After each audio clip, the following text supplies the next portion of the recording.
Like other dwellers in the South, he was a man of sober habits and moderate desires, but fond of external show, vain, and addicted to display. During the days of his prosperity, not a festivity took place without himself and wife being among the spectators. He dressed in the picturesque costume worn upon grand occasions by the inhabitants of the south of France, bearing equal resemblance to the style adopted both by the Catalans and the Andalusians, while La Carconte displayed the charming fashion prevalent among the women of Arles, a mode of attire borrowed equally from Greece and Arabia. But by degrees, watch chains, necklaces, party-colored scarves, embroidered bodices, velvet vests, elegantly worked stockings, striped gaiters, and silver buckles for the shoes all disappeared.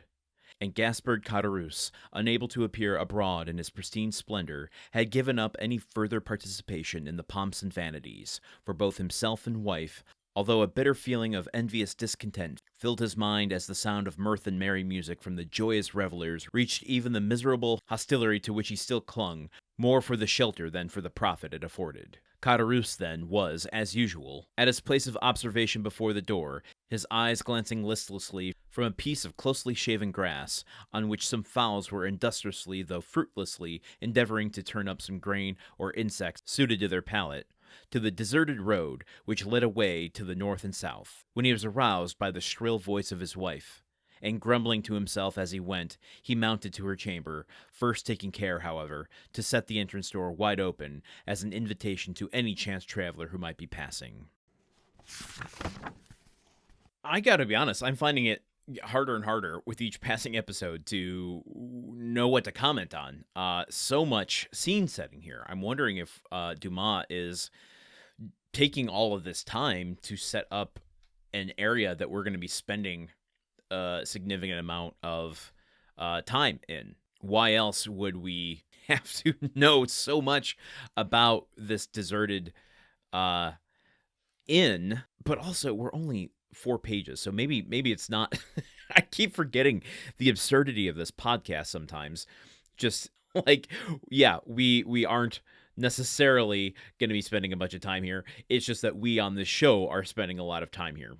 But I think, okay, the story is actually answering the question I had yesterday, and if we were reading this normally, i.e. reading all of these pages in one sitting as opposed to one each day, it would have answered yesterday's question about the kind of fall of Caderousse and the reason for it. So in that long first paragraph that I read, I'm not going to go through it bit by bit, but basically talking about how he used to be vain and appreciate activities and used to dress to the nines and, listed everything that he and his wife used to, don to do those festivities. And now, I will pull this little line out, unable to appear abroad in his pristine splendor, had given up any further participation in the pomp and vanities, for both himself and wife, although a bitter feeling of envious discontent filled his mind as the sound of mirth and merry music from the joyous revelers reached even the miserable hostelry to which he still clung, more for shelter than the profit it afforded. Okay, first of all, I've said it before, I'll say it again. Dumas writes long fucking sentences. People are always pointing to Hemingway as the run-on sentence king, but let me tell you something about Dumas. He has a way of putting tangents into sentences and making a sentence an entire paragraph. Point being, there are 2 things within that one sentence that I just read that need to kind of illustrate this point. One is he's given all of that up out of sheer, bitterness and cynicism. He can't afford it, and it's kind of an all or nothing sort of mentality. If I can't afford to look like the best dressed person that I absolutely can, I don't want anything to do with it. And I understand that to a degree.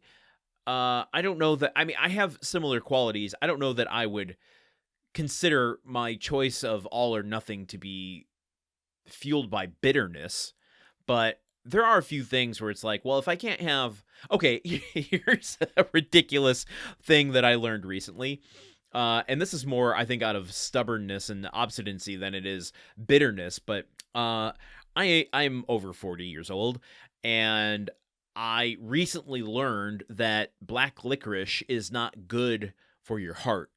And I am one of those weird freaks who loves black licorice and learned that, and I am not a doctor. I'm just repeating what I heard. So please fact check me on this. I don't know that it's 100% true, or at least the details of this. But basically, you can't have more than 2 ounces of black licorice at a time without it having an effect on your heart. As a person over 40, I don't know if it affects men and women differently. That is just the general rule of thumb that I've heard. And my thought was, well, who can just have 2 ounces of anything in one sitting? And that you shouldn't have more of it than that over a 2-week period of time. And I'm like, an entire box of Good and Plenty is like 8 ounces. You expect me to just have 2 ounces of a thing every 2 weeks? I would rather not have the thing than constantly entice myself and tempt myself with the thing. And so I'm like, you know what? I love black licorice. Maybe I'll have a piece of black licorice if it's in someone's candy dish while I'm visiting. But I am no longer going to buy black licorice, because if it is bad for me, I can't I can't resist the temptation to overindulge because I love it so much. And therefore, I'd rather not have it at all. Maybe there is a little bit of bitterness in there that I'm just now learning. But anyway, the last thing I wanted to pull out from that long sentence, and I realize I'm throwing stones at Dumas, putting tangents in all of his sentences here, when I also am doing the same thing. But the last little sentence there that basically says that he clung on to this inn more for the shelter than the profit it afforded. Clearly, we are learning that it is not bringing him much profit. So it at least is a place for him to have a roof over his head. I guess he's not paying rent the way that he was when he was living in Dante's building in Marseille. So this is a place of business and a shelter for him and his family as well. But that really sets the kind of mindset of Caderousse now. Like, he just seems like a withered and bitter old man. And I say old man when I'm literally the same age as him. Someone who is moving downward in life rather than upward, which seemed to be something he valued so much back in the day. Anyway, his wife is calling out to him, and he's going upstairs annoyed by her. I've seen these relationships as well in real life, so let's see how they interact with each other as we continue here with more of Chapter 26 tomorrow. Until then, okay, goodbye. The Countdown of Monte Cristo is part of the Gruntwork Podcast Network. This show is produced, edited, and hosted by Landon Solano. The original text of The Count of Monte Cristo by Alexandre Dumas. Theme song by Magic Solo. If you want to support the show and others like it, visit patreon.com/gruntworkpod. Thank you for listening. See you tomorrow.